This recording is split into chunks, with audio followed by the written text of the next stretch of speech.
Prayer for the sick.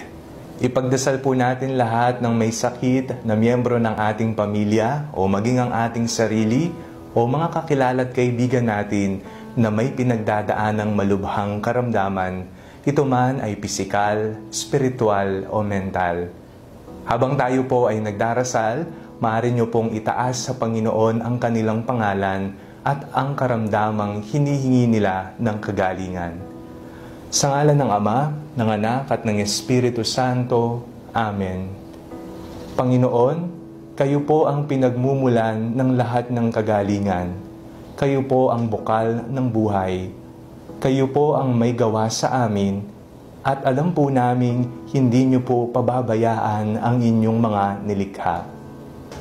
Maraming salamat sa pagbibigay sa amin ng mga biyayang aming kinakailangan sa araw-araw. Sa kasalukuyan, Panginoon,